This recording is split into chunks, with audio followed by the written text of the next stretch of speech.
जय हिंद साथियों, welcome to self study classes Vishwamit Jain YouTube channel में आप सभी का स्वागत है। आप रीड एग्जाम की तैयारी कर रहे हैं, सीटीटी की कर रहे हैं या फिर एमपी टेट की एग्जाम की तैयारी कर रहे हैं तो पर्यावरण की आपकी निरंतर क्लास चल रही है शाम को 6:30 बजे। ठीक है, शाम को 6:30 बजे बहुत सारे वीडियो चैनल पर उपलब्ध हैं। पर्यावरण के लगभग 200 वीडियो हैं। एक एक क्वेश्चन आपको करवाया गया है, विस्तृत अध्ययन भी करवाया गया है, साथ ही टेस्ट सीरीज भी करवाई गई है और वन लाइनर टेस्ट सीरीज चल रही है जिसमें आपको शाम को 6:30 बजे निरंतर देखना है। शाम को 6:30-7 बजे बाल विकास की कक्षा होती है, 6:30 बजे पर्यावरण की होती है। ये सभी कक्षाएं जरूर देखें। दोपहर 2:30 बजे भी एक कक्षा होती है, वो भी जरूर देखें। ठीक है, और चैनल पर बने रहें। वीडियो को लाइक भी करना है, चैनल को सब्सक्राइब करके बेल आइकन को दबाकर ऑल पर क्लिक करना है। ठीक है, तो स्टार्ट करते हैं दोस्तों आज का ये वीडियो। ठीक है, इससे पहले आप हमारे टेलीग्राम ग्रुप से जुड़ें। टेलीग्राम ग्रुप पे जुड़ने के लिए आपको टेलीग्राम ऐप डाउनलोड करना है, उसमें सर्च करना है IAS स्टडी ट्रिक और ज्वाइन हो जाना है। आप हमें फेसबुक पर भी फॉलो कर सकते हैं, इंस्टाग्राम पर भी फॉलो कर सकते हैं। फेसबुक पे आप सर्च करेंगे सुमित जैन, इंस्टाग्राम में Sumit Jain self study classes और व्हाट्सअप नंबर ये दिया है, तो कहीं भी कोई डाउट लगता है तो आप क्लियर कर सकते हैं। ठीक है, स्टार्ट होने वाला है आज का टेस्ट। सभी लोग तैयार हैं? आपका पहला प्रश्न है, विश्व पर्यावरण संरक्षण दिवस कब मनाया जाता है? यहां पर हमें बताना है विश्व पर्यावरण संरक्षण दिवस। अभी तक आपने पर्यावरण दिवस पढ़ा होगा, विश्व पर्यावरण दिवस, लेकिन विश्व पर्यावरण संरक्षण दिवस भी आपको पढ़ना है और इसका सही उत्तर क्या होगा? तब आपका बिल्कुल सही आंसर होगा 26 नवंबर। ठीक है, नेक्स्ट है, भारतीय वन्यजीव संस्थान स्थित है, कहाँ स्थित है? तब बिल्कुल सही आंसर होगा देहरादून में। ठीक है, भारतीय वन्यजीव संस्थान स्थित है देहरादून। नेक्स्ट है दोस्तों, ध्वनि प्रदूषण मापने की इकाई कौन सी है? प्रश्न क्रमांक 3। आपने एक क्वेश्चन और पढ़ा होगा, ग्रीन मफलर संबंधित है, तो ये ध्वनि प्रदूषण से संबंधित होता है, ग्रीन मफलर, है ना? ये क्वेश्चन आपने पढ़ा होगा। और ध्वनि प्रदूषण मापने की जो इकाई है, उस इकाई का नाम क्या है, उस इकाई को क्या कहा जाता है? जल्दी से कमेंट में लिखें और उत्तर बताएं। उत्तर होगा डेसिबल। ठीक है, अगला क्वेश्चन है दोस्तों, विश्व पर्यावरण दिवस 2019 का विषय क्या था, इसकी थीम क्या थी?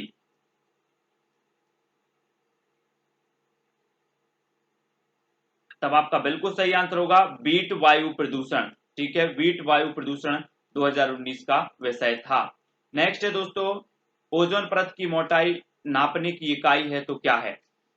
ओजोन परत की मोटाई नापने की इकाई क्या है? तब आपका बिल्कुल सही आंसर होगा डॉप्सन यूनिट। ओजोन परत नापने की इकाई होती है डॉप्सन यूनिट। प्रश्न क्रमांक 5 का। नेक्स्ट है, जुड़वा और प्रेशर कुकर ग्रह है तो कौन सा है? ये क्वेश्चन 2011 की एमपी टेट एग्जाम में पूछा गया था कि जुड़वा ग्रह किसे कहा जाता है? तो वो कहा जाता है शुक्र ग्रह को। ठीक है, शुक्र, पृथ्वी की बहन भी कहा जाता है शुक्र को, पृथ्वी का जुड़वा ग्रह भी कहा जाता है, तो शुक्र आपका यहाँ पर बिल्कुल सही होगा। अगला देखो, सर्वाधिक भूकंप वाला देश है तो कौन सा है? प्रश्न क्रमांक 7 का राइट आंसर बताना है आपको।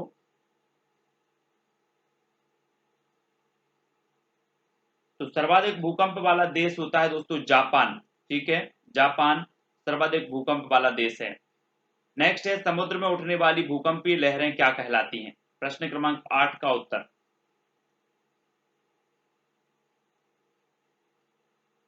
तब आपका बिल्कुल सही आंसर होगा सुनामी। ठीक है, समुद्र में उठने वाली भूकंपीय लहरें कहलाती हैं सुनामी, और ये जो सुनामी है ये जापानी भाषा का शब्द है, सुनामी। ठीक है, नेक्स्ट बात करेंगे दोस्तों, लाल क्रांति संबंधित है तो किससे संबंधित है? तब आपका बिल्कुल सही आंसर होगा मांस या टमाटर उत्पादन से संबंधित है लाल क्रांति। प्रश्न क्रमांक 9 का उत्तर। ठीक है, नेक्स्ट है, कपास किस प्रकार की फसल है?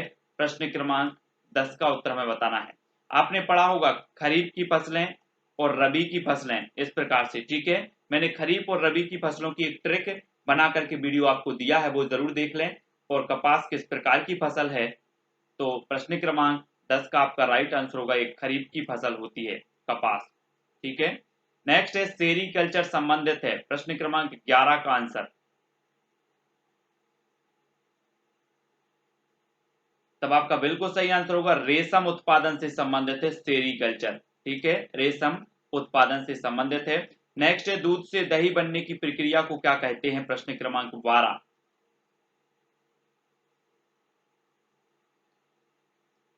तो आपका राइट आंसर होगा किण्वन। क्या कहा जाता है, दूध से दही बनने की प्रक्रिया को कहा जाता है किण्वन। नेक्स्ट है दोस्तों, विटामिन सी की कमी से होने वाली बीमारी है तो कौन सी है, प्रश्न क्रमांक 13।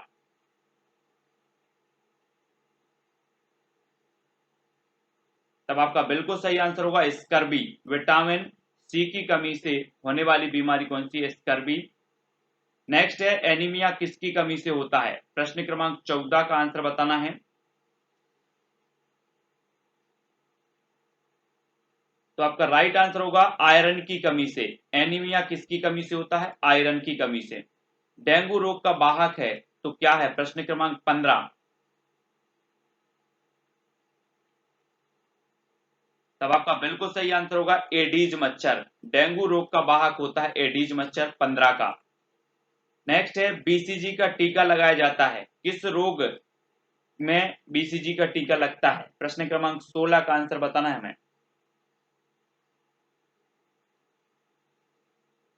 तब आपका राइट आंसर होगा क्षय रोग या फिर टीबी रोग जिसे कहा जाता है, इसके लिए बीसीजी का टीका लगाया जाता है। एड्स की जांच के लिए कौन सा टेस्ट किया जाता है, एड्स की जांच के लिए, एचआईवी एड्स आपने बीमारी का नाम सुना होगा, और इसके लिए कौन सा टेस्ट किया जाता है, तो एलिसा टेस्ट किया जाता है, एलिसा। नेक्स्ट है दोस्तों, शारदा एक्ट संबंधित है, किससे संबंधित है शारदा एक्ट, प्रश्न क्रमांक 18। तब आपका बिल्कुल सही आंसर होगा बाल विवाह से संबंधित है शारदा एक्ट। नेक्स्ट है जिस परिवार में माँ बाप और उनके अविवाहित बच्चे रहते हैं वो परिवार कहलाता है, क्या कहलाता है, 19 का आंसर बताना है। तब आपका बिल्कुल सही आंसर होगा एकल परिवार। जिस परिवार में माँ बाप और उनके बच्चे अविवाहित बच्चे रहते हैं वो एकल परिवार। नेक्स्ट है कच्चे फलों को पकाने वाला हार्मोन्स है तो क्या है, 20। कच्चे फलों को पकाने वाले हार्मोन्स को कहा जाता है एथिलीन, ठीक है, एथिलीन। नेक्स्ट है बर्फ के बने घर कहलाते हैं, क्या कहलाते हैं, 21 का आंसर हमें बताना है।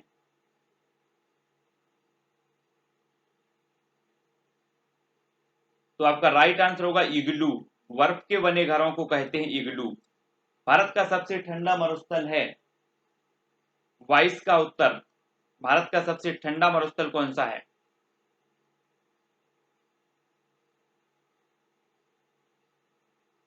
तो राइट आंसर क्या हो जाएगा, लद्दाख। ये भारत का सबसे ठंडा मरुस्थल माना जाता है।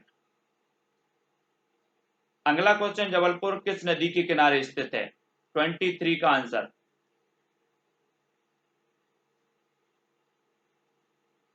तब आपका बिल्कुल सही आंसर होगा नर्मदा नदी, ठीक है। नर्मदा नदी के बारे में बता दूं कि ये अमरकंटक से निकलती है, मध्य प्रदेश के अनूपपुर जिले में अमरकंटक से ये निकलती है, ठीक है।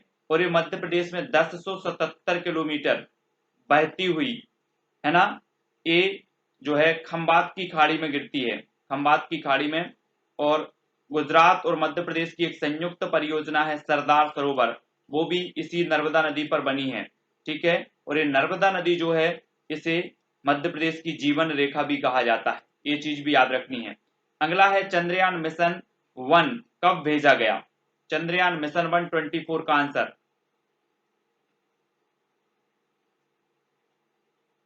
तो आपका बिल्कुल सही आंसर होगा 22 अक्टूबर 2008। चंद्रयान मिशन जो फर्स्ट भेजा गया वो 22 अक्टूबर 2008 को भेजा गया, ठीक है। अगला देख लो, भारतीय मौसम वेधशाला स्थित है तो कहां पर स्थित है, 25 का आंसर बताना है।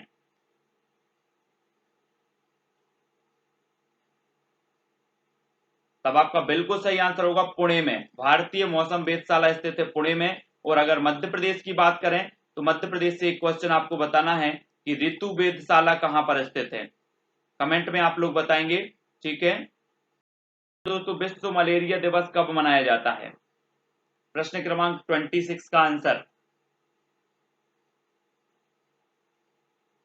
तब आपका बिल्कुल सही आंसर होगा 25 अप्रैल को विश्व मलेरिया दिवस मनाया जाता है, ठीक है।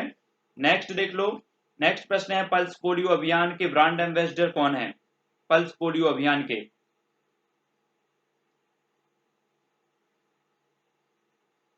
तब आपका बिल्कुल सही आंसर होगा अमिताभ बच्चन। ठीक है, पल्स पोलियो अभियान के ब्रांड एम्बेसडर हैं। सबसे बड़ा प्राकृतिक बंदरगाह कौन सा है? 28 का आंसर बताना है हमें यहाँ पर। तो सबसे बड़ा जो प्राकृतिक बंदरगाह माना जाता है दोस्तों, वो माना जाता है मुंबई। ठीक है, मुंबई सबसे बड़ा प्राकृतिक बंदरगाह है। पारिस्थितिकी स्थायी मितव्ययिता है, यह किस आंदोलन का नारा है? आपको उत्तर बताना है। पारिस्थितिकी स्थायी मितव्ययिता है, यह किस आंदोलन का नारा है? प्रश्न क्रमांक 29 का आंसर। तो आपका बिल्कुल सही आंसर होगा चिपको आंदोलन का नारा है पारिस्थितिकी स्थायी मितव्ययिता है। ये याद रखना है, महत्वपूर्ण है। अगला देखो, ओजोन गैस वायुमंडल की किस परत में पाई जाती है? 30 का आंसर बताना है।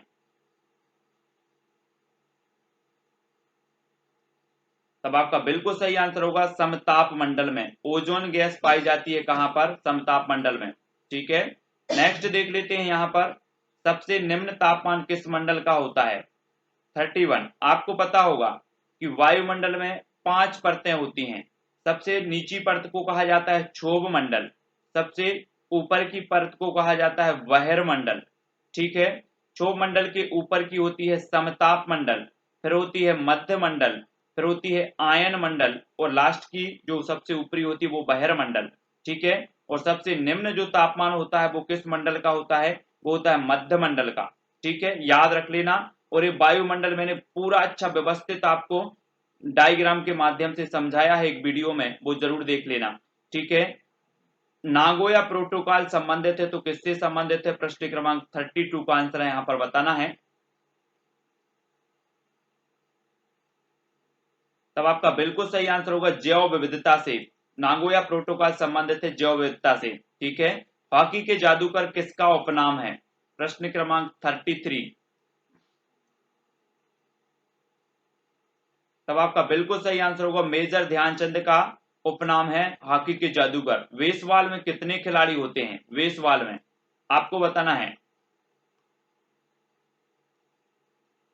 प्रश्न क्रमांक 34 का आंसर, वेसवाल में होते हैं 9 खिलाड़ी। ठीक है, इसके पहले एक कबड्डी वाला पढ़ा था, कबड्डी।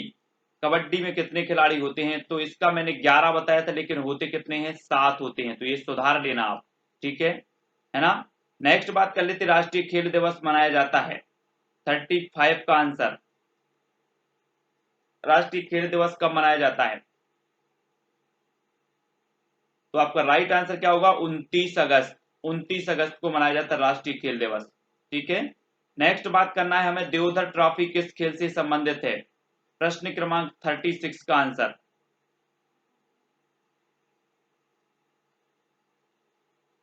तब आपका बिल्कुल सही आंसर क्या हो जाएगा दोस्तों? आंसर होगा क्रिकेट से। और क्रिकेट में कितने खिलाड़ी होते हैं? 11 खिलाड़ी होते हैं।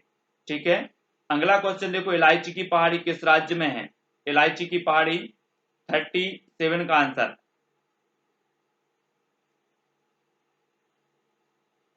तो राइट आंसर हो जाएगा केरल। ठीक है, केरल में क्या है? इलायची पहाड़ी है। और केरल में ही हमने पढ़ा था कि यहाँ पर शांत घाटी है, साइलेंट वैली। ठीक है, और साइलेंट वैली ये कहां पर है? केरल के पश्चिमी घाट। और पश्चिमी घाट जो है ये जैव विविधता के लिए जाना जाता है, जैव विविधता का हॉटस्पॉट क्षेत्र है पश्चिमी घाट। ठीक है, भारत का रूर कहा जाता है तो किसे कहा जाता है? प्रश्न क्रमांक 38।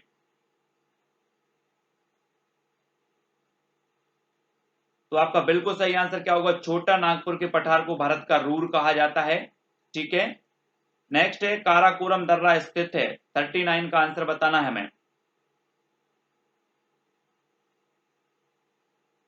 तब आपका बिल्कुल सही आंसर होगा जम्मू कश्मीर में। कहां पर स्थित है? जम्मू कश्मीर में स्थित है काराकोरम दर्रा। नेक्स्ट है दोस्तों, माजुली द्वीप किस नदी में है? आपको पता होगा कि जो माजुली द्वीप है विश्व का सबसे बड़ा एकमात्र नदी द्वीप है। ठीक है, विश्व का सबसे बड़ा नदी द्वीप है। अगर ऐसा भी पूछा जाएगा कि विश्व का सबसे बड़ा नदी द्वीप कौन सा है, तब आपका उत्तर होगा माजुली द्वीप। और ये माजुली द्वीप किस नदी पर है? तो आपका उत्तर होगा ब्रह्मपुत्र नदी पर। ठीक है, ब्रह्मपुत्र नदी पर विश्व का सबसे बड़ा नदी द्वीप माजुली द्वीप स्थित है। ओडिशा का शोक किस नदी को कहा जाता है? प्रश्न क्रमांक 41 का आंसर बताना है। अभी तक आपने बंगाल का शोक पढ़ा होगा दामोदर नदी, बिहार का शोक पढ़ा होगा कोसी नदी, लेकिन अब आपको बताना है कि ओडिशा का शोक किस नदी को कहा जाता है। तब आपका बिल्कुल सही आंसर होगा महानदी। और एक चीज और याद रखनी है आपको कि जो महानदी है, इस महानदी पर उड़ीसा में हीराकुंड बांध बना हुआ है। अगर आपसे पूछा जाए कि हीराकुंड बांध किस नदी पर बना है या फिर कहाँ बना है, तो ये उड़ीसा में बना है, महानदी पर। ठीक है, नेक्स्ट है भूमध्य रेखा को 2 बार काटने वाली नदी कौन सी है। प्रश्न क्रमांक 42 का आंसर। तब आपका बिल्कुल सही आंसर क्या हो जाएगा, कांगो नदी। ये भूमध्य रेखा को 2 बार काटने वाली नदी है। और जब भूमध्य रेखा की बात आई है तो आपको पता होगा कि सर्वाधिक जैव विविधता पाई जाती है भूमध्य रेखीय क्षेत्र में। ठीक है, ध्रुवों की ओर जैसे जैसे ध्रुवों की ओर जाते हैं वैसे वैसे जैव विविधता घटती जाती है, और ध्रुवों से अगर भूमध्य रेखीय क्षेत्र की ओर आ जाते हैं तो जैव विविधता बढ़ती जाती है। ठीक है, अगला है लौंग एवं केसर पौधों के किस भाग से प्राप्त होता है। लौंग और केसर 43 का आंसर। तब आपका बिल्कुल सही आंसर क्या हो जाएगा, फूल से प्राप्त होती है। ठीक है, नेक्स्ट है दोस्तों, नेक्स्ट है आपका चमगादड़ स्तनधारी है क्योंकि वह, क्यों स्तनधारी, आपको पता होगा कि चमगादड़ स्तनधारी है, क्यों है स्तनधारी। तो आपको पता होगा बच्चे देती है, जितने भी जीव जंतु बच्चे देते हैं उन्हें स्तनधारी कहा जाता है। इसलिए जो चमगादड़ है वो क्या है, स्तनधारी है, क्योंकि ये बच्चे पैदा करती है। ठीक है, अगला क्वेश्चन है पौधों में जल का अधिग्रहण किसके द्वारा होता है। 45 का आंसर हमें यहाँ पर बताना है। पौधों को उत्पादक माना जाता है, यानी कि ये अपना भोजन स्वयं बनाते हैं। ठीक है, प्रकाश संश्लेषण प्रक्रिया के द्वारा, है ना। और प्रकाश संश्लेषण प्रक्रिया में क्या करती हैं, ये ऑक्सीजन को छोड़ते हैं और कार्बन डाइऑक्साइड को वातावरण से ग्रहण करते हैं। और ऑक्सीजन जो होती है पृथ्वी पर जीवों के लिए जीवनदायिनी गैस मानी जाती है।